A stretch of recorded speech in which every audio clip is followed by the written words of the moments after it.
This is the Trusting Our Men interview series, where I explore and unpack what is still stopping us from cultivating trust, partnership, and safety with our men. Join me and my co-host Madelyn Moon as we have difficult conversations with conscious men in hopes of building a bridge of more compassion and understanding. Hello and welcome to Trusting Our Men Again, the interview series. I'm Nadia Munla, an embodiment coach and your host for this series. And today we have with us Greg Woodhill. Welcome. Hi, Nadia. I'm so excited to have you here. I'm going to tell you guys a little bit about Greg. Greg is a licensed psychotherapist who has spent thousands of hours directly helping sex and porn addicts recover from their addictions. He strongly believes that true psychological and emotional growth can only occur in a safe environment, which he provides for his clients through long-term therapeutic work. He holds a master's degree from the University of Santa Monica, where he developed his personal therapeutic style of empathic listening, exploring early childhood trauma, and encouraging personal responsibility. So great to have you here. Thank you. That's me. So, Greg, what we'd love to do is we've been starting everyone off by just asking what for you feels really true and real in the realm of gender relations right now. Well, I'm biased because I work with men who have been watching a ton of pornography for about as long as they can remember. I always say that I don't take any ethical or moral stance on porn whatsoever. I don't have one. I don't think people should or shouldn't watch porn. I certainly grieve for the abuses within the industry. And I know, of course, the abuses that occur outside of the industry because of porn. I'm well aware of that. And that I do get very upset about. That being said, I'm not out on the sidewalk trying to convince people if they watch porn, they need to come and get my help. I don't want that whatsoever. There are people who feel they have a really healthy relationship with pornography. And if they feel they have a healthy relationship, they're not in my office asking for help. That I know.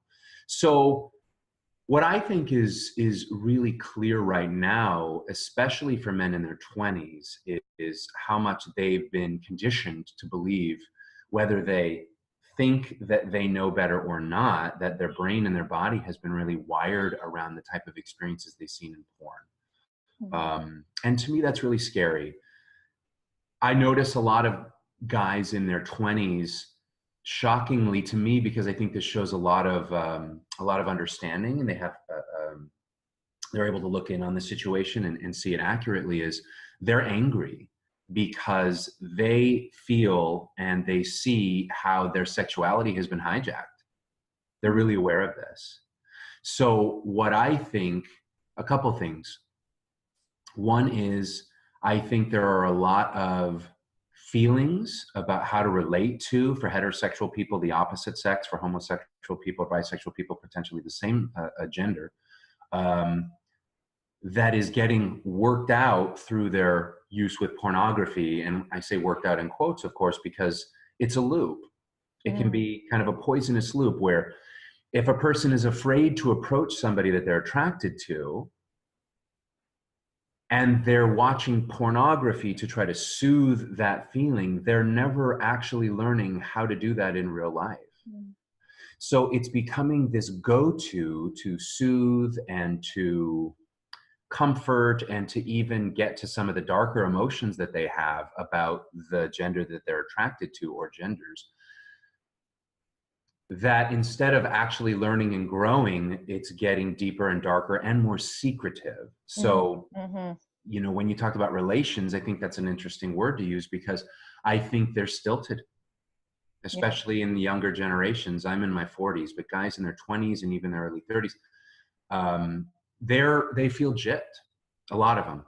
And they feel like they never had the opportunity to learn what is it like to fumble through flirting with somebody, fumble through a first kiss, or successfully, you know, go through a first kiss, asking somebody on a date. Because one, they use so much technology now that they never have to do this in-person thing.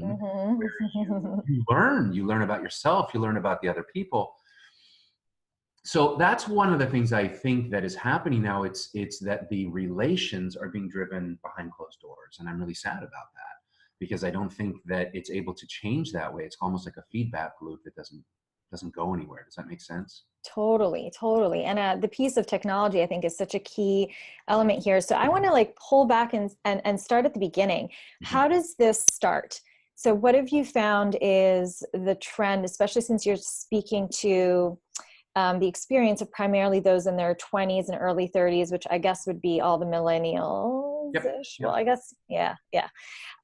So what is it? How is where does it start? And what's technology's role in all of that? Technology is everything, I think. Um, I grew up as a boy, of course, and as a teenager or in my 20s, if I was interested in watching or seeing anything that was sexual in nature, I had to find a way to do it. This has changed everything in every way. Teenagers have iPhones. Kids, I say iPhones, they have smartphones.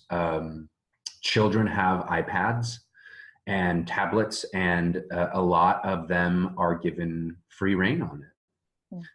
So I think it all starts with technology. I think people, let's say guys in their early teens and even mid-teens, are watching things their brain isn't ready for. Mm. They're watching things that even as adults might be shocking, but to them, that's their sex education. Mm. So sex education, in my opinion, has always been lacking. Mm. I don't think it's, you talk through the generations, including current ones. I don't think that there's much that is real life about sex ed.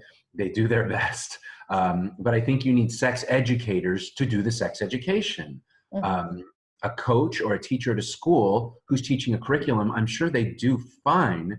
But I think what you really need is somebody teaching young people who don't even know what questions to ask or feel safe asking questions, and having someone acknowledge that this is kind of funny. It's okay to laugh. It's okay to be embarrassed. It's okay to ask questions that you feel ashamed about, because that's how we learn. And so what's happening, unfortunately, is, let's talk about boys and girls. The girls don't know anything about how to have sex, how to fumble through it. The boys are learning from porn, and then the girls are learning from the boys who learn from porn. Mm. So porn sets up, I think this is almost as important as what they're watching. It sets up a relationship that is, it's not between two human beings. It's isolated. Yeah. It's a person watching a two-dimensional screen. And it's, a lot of people feel guilt or shame or secretive feelings about watching pornography. So it's not relational. It's Mm-hmm. not relational in the slightest. And what do you, so if we have everyone, pretty much everyone has access, at least in the Western world, to this technology at an earlier age, what distinguishes someone who then becomes addicted to someone else who's just either in a functional relationship with porn or just not in a relationship at all? Yeah.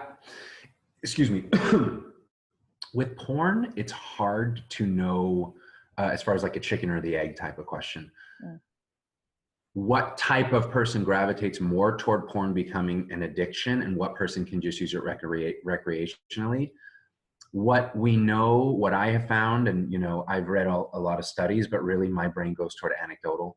I sit for hours, thousands of hours in the room with people whose lives are poisoned by this because they can't stop doing it. So the difference between someone, I think this is true with anything, any behavior or any chemical, is that between addiction and use, even abuse is different than addiction, which is there's a tolerance, meaning that I used to take this to get me high, now I need a lot more. That's with chemicals. With porn addiction, tolerance is measured in variety. So I used to watch this type of pornography, they would say, and then that isn't enough for them anymore. So it's not like they need to watch 5 hours instead of 1 hour. Instead, they need to Oh, watch something different. that's Something, fascinating. yeah. The dopamine is this feel-good chemical in the brain, and it's there for evolutionary purposes. It's great. We love it. And it's what addiction thrives on. It's like a dopamine, an overabundance of dopamine to a pathological extent. So watching this clip, this video used to give that person this much dopamine. They watch it 10 times, 20 times. It's not doing that to the brain and body. Say, who cares? So they have to watch something, what we see is more visceral, many times more violent, more degrading, sometimes more humiliating, in order to get the same high that they got before. In the same way that cocaine addicts talk about chasing the dragon. The very first high, or in heroin, that they find they need more and more and more to create the same high, or even try to get the same high as the first time. The same goes with pornography. So what we find is there are some people with addiction, and of the diagnostic criteria for addiction, the one that stands out in like neon letters to me is an inability to stop a behavior or a substance despite harmful consequences to your life. It's ruining my life, it's ruining my relationship and my sex life, and I can't stop it. That to me is addiction in a nutshell. So some people find that pornography snowballs, that they want it more and more, that they crave it, they can't stop it. When they stop it, they go through emotional, even physical withdrawals, and they realize, I'm hurting myself and I'm withdrawing. And a lot of times I've heard people say, I feel dead from the waist down because I'm just watching porn all the time. So the answer to your question is, a person who finds themselves preferring porn to a real life sexual experience, preferring porn to everyday normal activities, and finding that that is the spike or many spikes in their day is when they can use their drug of choice. And that somehow there are people who just escape that. Some people don't have an addictive personality. Some people can use, cocaine or chocolate or pornography and say, hey, it's nice, it's awesome, I enjoy it, but they don't rely on it. They don't need it in the way that somebody who's addicted to it does. So I'm not sure if that answers your question, but that is the difference I see in people who can and can't use it. Got it.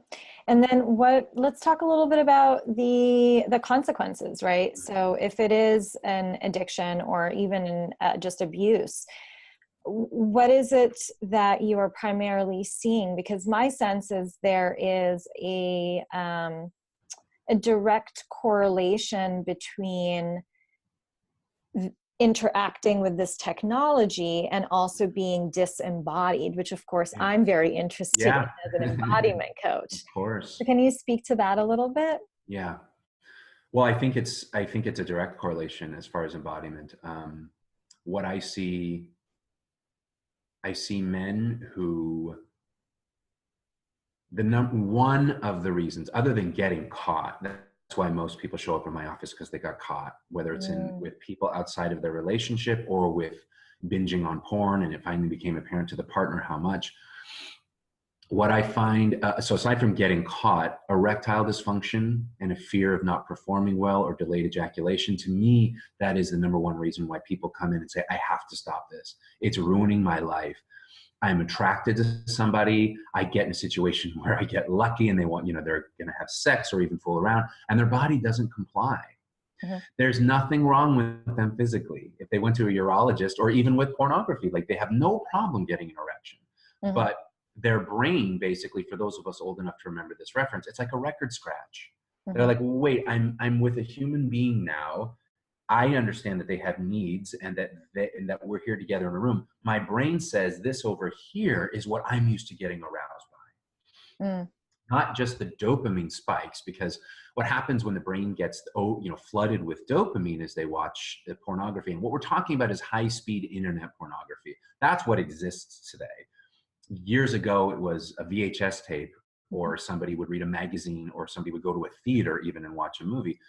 And today it's as much as you want, whenever you want it. And, these days, if we can't get an answer to a question from Siri, for example, within like 5 seconds, we're pretty annoyed.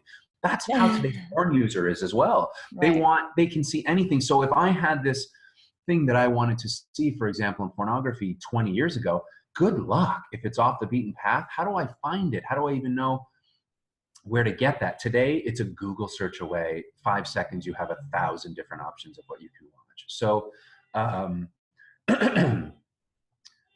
they're afraid.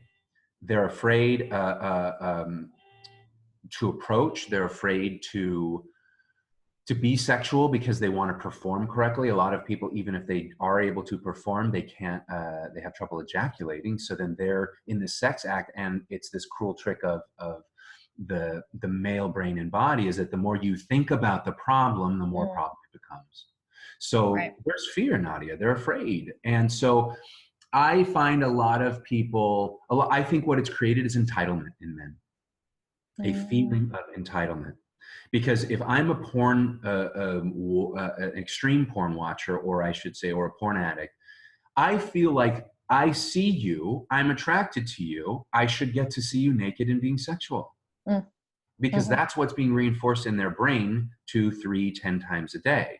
Even if they're telling themselves this isn't what it's like in real life, the brain and the body really reject that. They don't know any better. So there's a feeling of entitlement.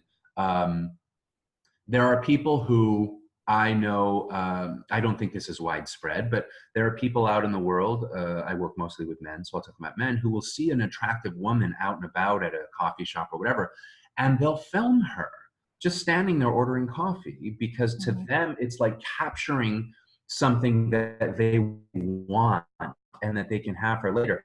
And I've talked to guys in no uncertain terms about what a violation that is to the Mhm. person they're filming. They did not agree to that, and you are using it for your sexual arousal. So there's a part of I want to have you that is so secretive and so buried. It would be one thing if a person walked right up and said something outlandish like, "Hi, I'd like to have sex with you right now." Mhm. That man or woman can react however they want. They can call the cops, they can say, "Yes, let's go." They can say, "How dare you? You're offensive." But that's Mhm. not what's happening. It's all happening in here. Mhm. So the old days, so to speak, of somebody approaching and just using human to human contact, it's not what it used to be. And some people say that that's great, and I think that there's a lot about that that's horrible, because a lot of anger and shame Mhm. is snowballs when somebody is watching pornography all the time, and they don't have a healthy outlet to it. Mhm. If they feel inadequate or inferior to the gender or genders that they're attracted to, pornography becomes a way they can act out that anger. Why don't you like me? Why can't I get that attractive, beautiful person that I want? Why won't the people I want to be sexual with be sexual? And they get that anger. They try to express that anger through their porn use. So Mm. the Mm. bad news, it doesn't do anything. They don't get to get any of that anger out or the hurt or shame that's underneath it. It really just does get swept under the rug, and it festers. And Mm. so I think this, and I talk to a lot of guys in their 20s who are just, they don't know what to do. They don't know how to approach somebody. They don't know how to do, because they're just so used to instant gratification, and they know that that's not going to happen in real life. So they don't know how to do it. They can't even fumble around like I did, what is it now, 30 years ago, in flirting with a girl that I thought was attractive, or asking them out, or going on a date, or what is that? It's all, there's so much technology these days that interferes with that. And I talk to a lot of guys who are mad about that. They Mm. know it used to be different, and they feel like they've been robbed. Mm. Yeah, I think it's really important to always anchor back into intention here as well. Like, these are just good guys who had an iPhone and a little too early, Yeah, and yeah. it's a combination of different things that have led to this state. Yeah. What I'm really curious to hear more about is this intersection in the anger and violence Mhm, mhm. conversation, because it sounds like there is there's sort of different layers. On the one hand, there is a chemical restructuring, different needs around the dopamine hit, like having to go to the more extreme versions of pornography that may involve, like rape scenes, or Yeah. um, just in general, just like violence of some sort, or something very shocking. And so there's an element of just physiology where it's like, okay, their brain is no longer responding to quote unquote vanilla sex. Yeah. And so what's happening is there's a need for just more intensity in order Yeah. to get that same response chemically. So that's one. And then the Good. other piece is the shame around it, Mhm. which then increases the anger and the violence as well. Like, why does it have to be this way for me? Yeah. And the shame around the fact that that impulse is even there, right? Yes. And then and then the instant gratification piece, which I'm gonna put to the side for a moment because I feel like it might come back into the conversation. So I'm curious to understand a little bit more, just based on your experience. Have you found that the increased consumption of more violent porn is actually having men feel less likely to interact with a woman or to perform okay? Or is it causing a lot more violent behavior, or not necessarily violent, but just more rough response physically when they are intimate with an actual human? Well, what I see, it's a great question, and what I hear, not necessarily violence in sexual encounters, but far more self-centered, far more phallocentric, far more like the men are seeing what they see in porn. There was a study years ago. I quote it so much, I should actually go back and get the title of the study, but I haven't. It was in Australia, and they interviewed, I believe it was 15 and 16-year-old boys and girls, maybe 15 through 17, who were sexually active. And I'm making up the number, but it was somewhere in the high 80s, the percentage of girls who said in their first time having sex that the boy they were having sex with ejaculated on their face without asking or without talking about it ahead of time. Now, to me, it's a lot of different things. One of them, it's sad. It's sad for both genders in that situation. The boy has no idea that that's not how sex always ends. That's what he sees in porn, and he thinks that's how it finishes. Yeah. The girl, who we've heard a million stories, rightfully so, about a girl's or a woman's first time having intercourse isn't always positive. There are a lot of feelings. There's a lot of there's some pain, and then there's also a lot of emotional. There's fear and there's anxiety, rightfully so, in most cases, I should say. And then to compound that with, she doesn't know how this is supposed to go. She hasn't had sex before. So for something as shocking as a guy ejaculating in her face without that ever being discussed, or her even knowing that that was a possibility, it would, if I'm that girl, do I want to go out and have sex right away again? No, it's like, it's jarring and it's shocking and it's not being talked about. So, so things like spanking, hair pulling, choking, things like that, when that is discussed and consensual, it can be hot, it can be fun, it can be bonding, it can be intimate. I don't think there's anything about those things that need to be taken out of sex. Even BDSM behaviors, there are people, that's their template, that's what they love, and they have partners who do it with them. But it's consensual, it's discussed, there are boundaries. So what I see bleeding much more into it are guys who don't ever ask themselves, what does this feel like for her? Does she like this? Is this how a woman experiences pleasure? And because all they see, porn is created by men for men, period. That's 99% of porn. There's obviously niches that are different than that, but like, I've got some cool friends who do porn for women. That's what I'm saying. And it's great. And there's even instructional pornography with porn stars, like well-known porn stars who do like, for couples to instruct people. I think that's great. In general, it's for male gratification. So it's made by men.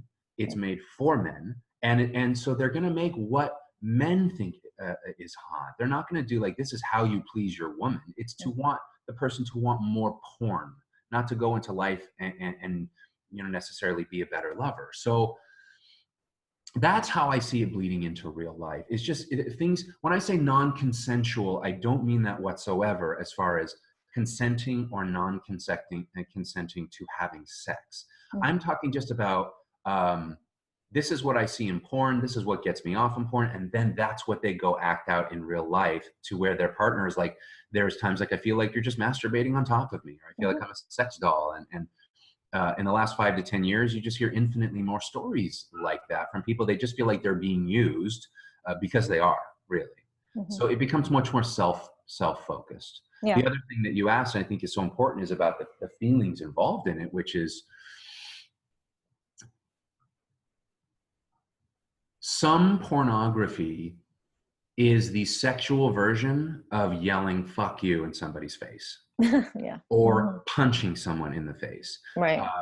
Some, and I would say even mainstream, what is now considered vanilla pornography, which a term you use and a lot of people use, it's like walking up to someone and shoving them into a wall. Like, it's the sexual version of very aggressive things.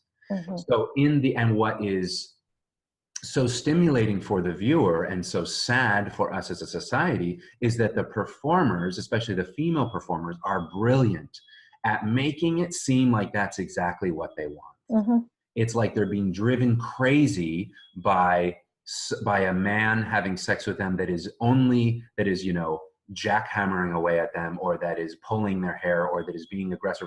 It's like that is their ultimate sexual fantasy being played out. Those are the best porn stars, make it seem like that is heaven to them. So that's what happens, is that it becomes sex ed for these people. And so instead of someone who feels, let's say, inadequate or inferior, like let's say a man who feels that way toward women because they just don't feel like they measure up, that person now there's a term called eroticized rage, which means that any anger or shame or hurt that is inside that person, it becomes sexualized. So that now the turn on becomes ways through their sexuality that their anger or hurt gets acted out or stirred up in ways that, as I said before, it doesn't give them any outlet to actual healing, or, as you said earlier, actual embodiment of that.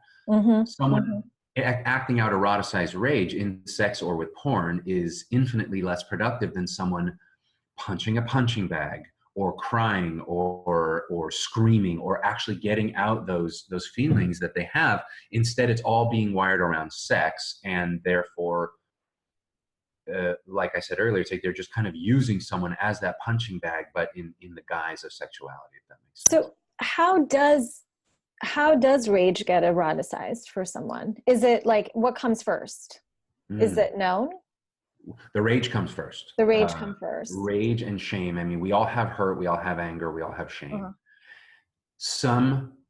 I'll talk about men because I work mostly with men. Some men find that, and why and who and what, I don't have the answer to, but I certainly know that it happens, where seeing someone humiliated or degraded, or a sexual situation where they feel or are watching someone feel powerful and someone else feeling submissive, that stokes the fire in their brain of, this is an expression of my anger. They don't realize they're doing it, but the anger comes first, the shame comes first, and then it just becomes an outlet. And the worst thing about eroticized rage is that I rarely know, I have met a few, but very few men know they have it.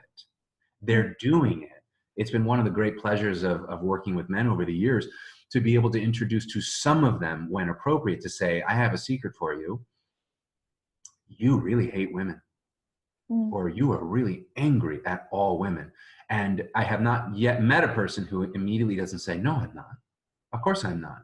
I'm polite, I'm sweet, I do this, I do that. Now, I'm not trying to convince them something that's not true, but the more we unpack that bag, the more they realize, like, oh, wait a minute.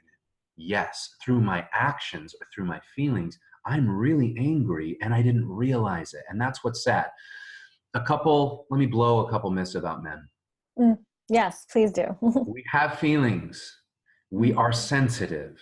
We also have needs. We feel rejected. I can't say just like women, because I think we're very different creatures. But one of the big differences between boys and girls is girls are allowed to express their feelings. They're allowed to play dolls and play house and cry and say, that hurt my feelings and I'm sad. Boys are not allowed to do that. Boys get shamed for it. You might get in trouble, but you're much less likely to be, castrated for punching someone than for saying, hey, what you said really hurt my feelings. So we're taught, there's a term that's been coming up in my office so much in the last, again, with the 20s generation, that to cry or to feel sad is, and I quote, pussy shit. Yeah. pussy shit. And I mean, again, I love that conversation because I so wholeheartedly disagree. And I can work with these guys to see that has been bred into you. That is not accurate. So it's, if I cry or I feel or I tell you that you've hurt my feelings, then I'm a pussy. Mm. And so what happens is, you know, this is one of the things I think that gets to the question you were asking is, they don't have a way to actually deal with these emotions healthily. Mm-hmm. I am so happy that at least over the years, I'm the type of guy I can call friends, male and female, and say, I am sad today. Or this thing happened and I'm a wreck. My feelings were hurt. Or to those, you know, people I know very well, it's like, wow, this thing happened. And I'm feeling a lot of shame about it. Can we talk about it? Now, to me, that's normal. That's become the new normal. But for most men, they don't have that outlet.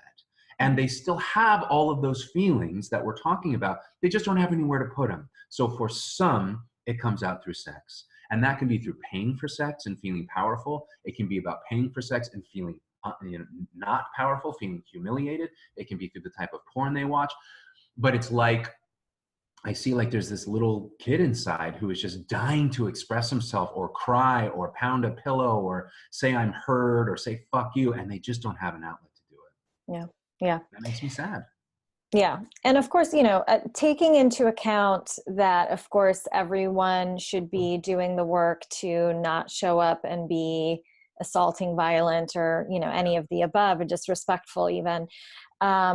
What can we as women do Yeah. to help support men when we see there's this behavior?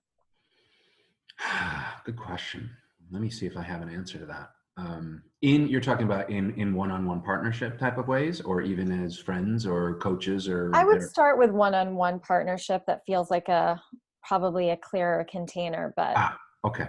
So here's my first answer is, I would encourage women, and this is not an easy ask either, to communicate, even if they fear that communication is going to make them face rejection or the possibility. What are we communicating? I don't like this. That didn't feel good to me. Can we just cuddle tonight? I'm not feeling sexual. That hurt when you did that. I don't, or even if it didn't hurt, you know, I get the feeling you really like this thing that we were doing. I don't like that. It makes me feel X, Y, and Z. Can we talk about that? One of the biggest reasons I've heard women say they don't talk about things like that is they fear he'll leave. Whether it's the relationship or the room or whatever it is, or they feel like pornography has created expectations that I think fill a lot of people with inadequacy. For, let's say, for women, it's, I'm not as good looking, I'm not as experienced or crazy or good in bed as these women in porn, so I want to measure up. So of course that opens up a lot of vulnerability for a woman to say, I don't like this thing that you're asking me if we can do, or this thing that you just did without asking. And the fear, I think, you know, when I think just about addiction in general, if someone is severely addicted, they will do anything to get what they want or need or are addicted to. And so there's sort of different layers, right? There's the very basic people pleasing that tends to be a thing with a lot of women. At least I see that in with my clients, because of just generationally, historically, like we've had more consequences when we say no. Yes, of right. course. So our nervous system, literally just on a genetic DNA level, like we have still, like a lot of my clients, so I don't understand why it feels like life or death to say, no, this doesn't work for me. Versus with men in general, there isn't that same, obviously this is an overarching, like it's a generalization, but you know, overall, historically, because of just the patriarchy, straight up, like we as women had a harder time being able to say no without either being fired, being killed, being ostracized out of the tribe, and so on and so forth. And so, so there's that basic level of wanting to people please or just be a good girlfriend and be like, oh, well, if he, you know, if I don't give this to him, he's going to go get it somewhere else. Right. That's right. And then there's the more extreme version of that fear, which is the one of there is such this, like, you can feel it, this like nervous energy of I need it, I need the thing that I need. Yep. And feeling like if I'm not the person that's going to give it, either it's going to get more violent Yes. or they're going to walk away. Yeah. My God.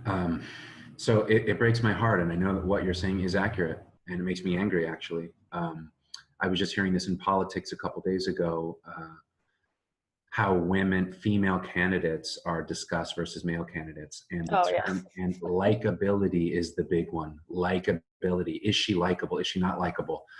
It's not talked about with male politicians in the same way. We've heard that cliche 100 times. If a woman is assertive, she's a bitch, in politics and in life. A man is powerful and strong. It's just not fair. Right. And so here's what I would, if I were talking to one of those women who is in a situation like that one-on-one, what I would say to her is, are you willing to go without someone for right now in order to create space for the right one? Mm-hmm. Because I liken it to, if you're really starving, let's say you tell me I'm starving, do you have food? And I give you a bowl of meringue.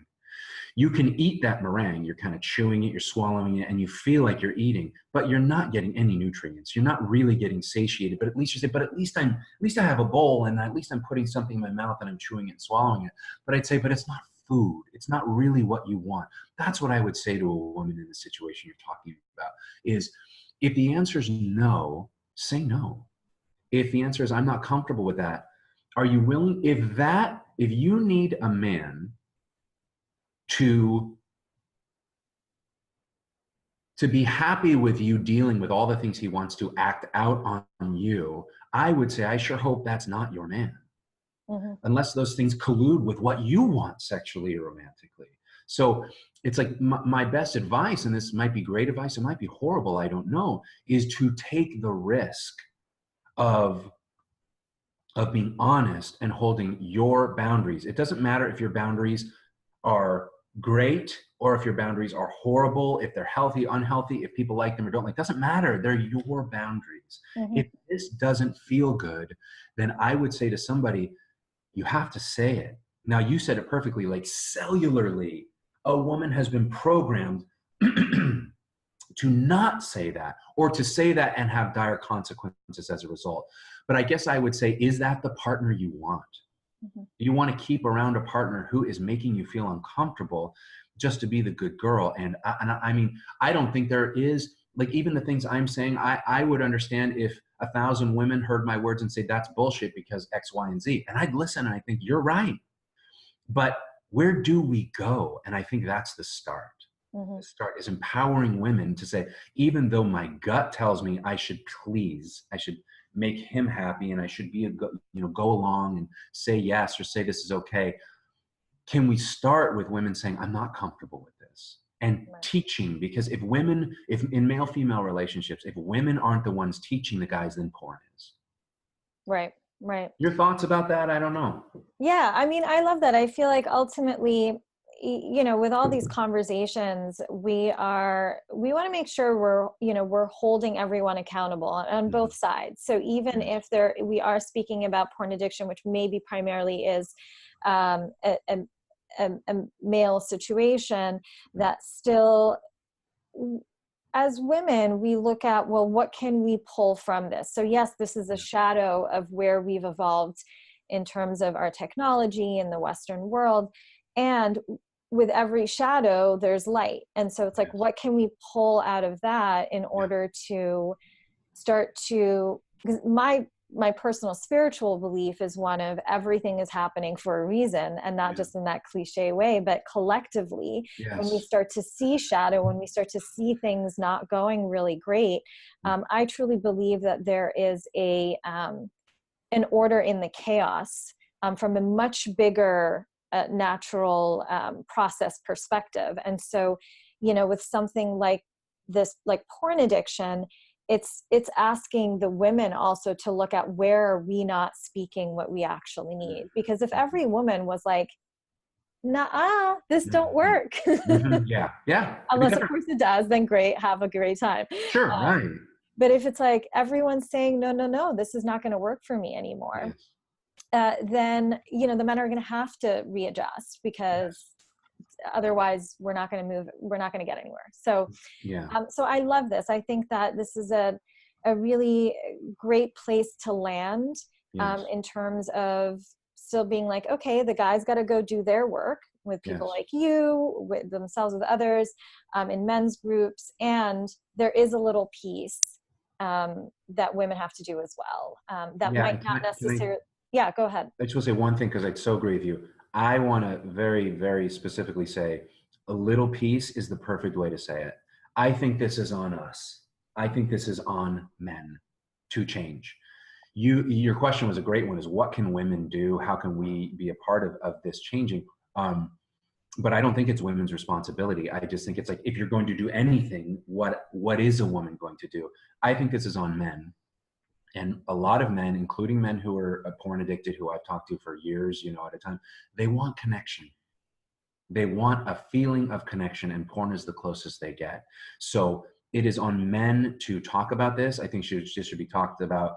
Fox News, CNN, talk shows. I think people should be on in the media talking about porn. We're watching it. This is what effect it's having. Some people can't stop watching it. Some partners feel unattractive and feel like their sex life, like they're not doing enough, but they don't know that their partner is watching hours and hours and hours of porn every day.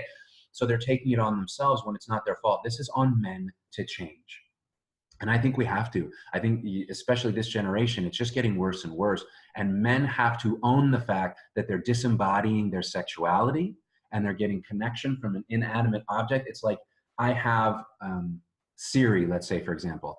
I could have Siri be my girlfriend, and I could talk to her, and she'll answer me, and she'll give me what I want. But that's not a relationship. That's not a person. It's not, but she's there to serve me, just like porn is to serve the user. So I wholeheartedly put this in the hands of men. Men need to realize what they're doing, realize the effect it's having on them and on society. And I think we have to change it. That being said, I love the way you put it. The small part women can do is give the feedback, albeit uncomfortable and terrifying and all the things that it really is, that this doesn't work for me. And the guy is either going to leave because he wants someone who it does work for, or he's going to say, I'm so sorry, I didn't know. Tell me more about what you want and don't want. And that's when intimacy can begin. Beautiful. Thank you so much. You're welcome. Thank you. For everyone listening, to get more information on Greg's work, just head on over to, it's gregwoodhill.com, right? That's it. Awesome. We'll also have a link next to the video, so you can click directly and go head on over. Thanks so much for chatting with me You're today. so welcome. Thank you, Nadia. All right. For everyone else, I'll see you guys soon.